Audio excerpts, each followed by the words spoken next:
Peace family. We are on our way to see some land, and look what we have here. During rainy season, like the roads, most of the time they pool water in it. Like you can look at this water here.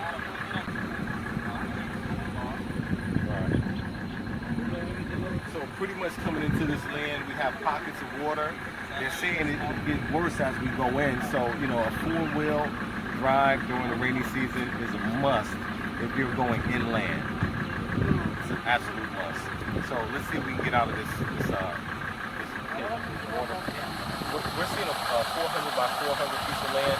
This is gas investment in Africa family. It's over 20 of us doing everything from material design to going out seeing land for our community. We want to be able to buy land as a community. That way we save on labor costs, material costs, and on the land. So let's see if we can get. All right, good. It's working. All right, cool. The dirt was kicking up, but yeah, this is what it is here during rainy season. You see, bags, sustained damage, so it's definitely not a good idea for cars with, low bodies to go through these types of areas during rainy season. I don't think we're going to continue to go any further. I think we're going to just come back or another day or get a four-wheel vehicle to come. So this was our trip. This was our land trip for today. But if you look, it's nothing but land all around. It's just gorgeous. During rainy season, I say I like the rainy season if you don't have to travel. The good thing is now we have I like this thing, man. Thanks. These are uniform. So we left our cars back here, and we're going to walk to the land.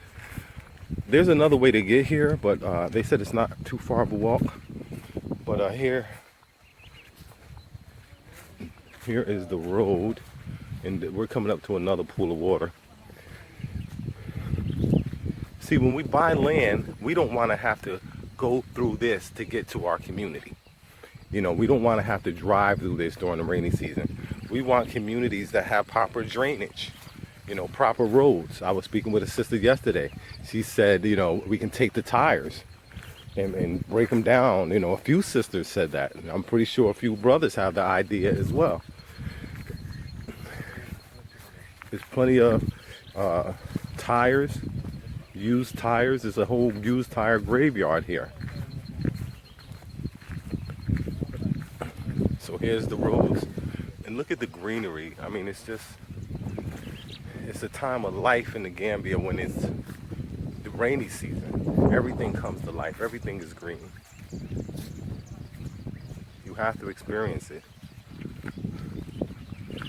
I remember my first rainy season here. When the first rain came, it was this huge wind coming in, strong winds, just blowing everything everywhere. Blowing the doors and shutters and things like that. Then the rain came. Huge puddle of water here. We would have, this is impassable unless you have a four-wheel vehicle. Bananas do well, a lot of crops, corn crops. These are all things that we're going to grow. And you know how important corn is. You can actually get fuel out of corn. Corn has many uses, and there's plenty of land to grow. Infinite land. So this is where the land is going to start, right here. And we're going to go down here and take a closer look at the land.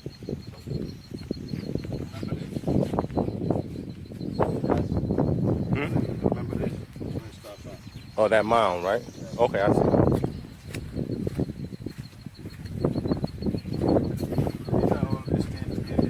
You see cow hooves here?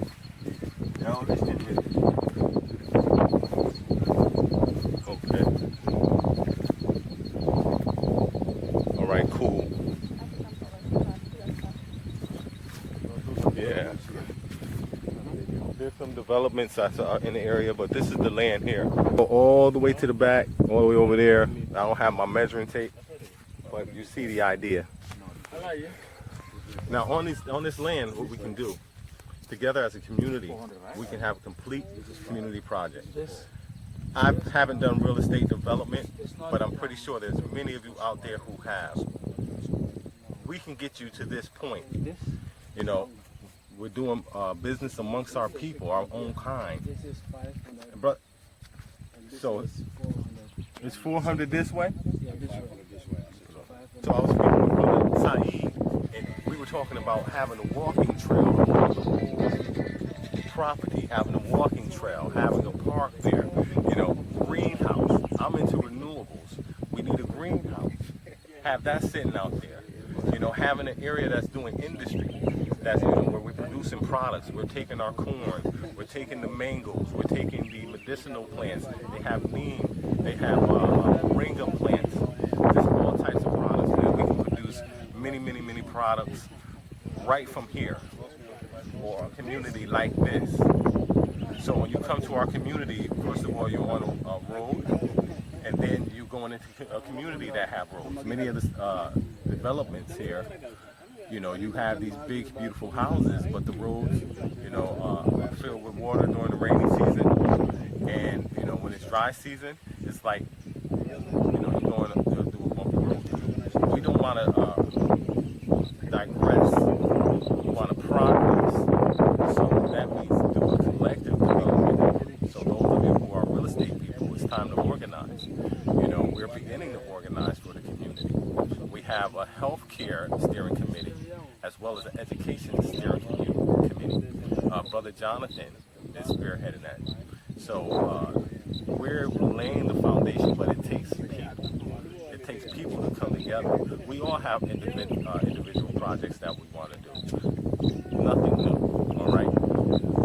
What we want to do, though, is collectively have projects that can support us in our bigger project. You know, someone who's, you know, a massage therapist can come and they can provide that service for the community. You know, other areas of endeavor, our educators, our doctors, you know, our healthcare people.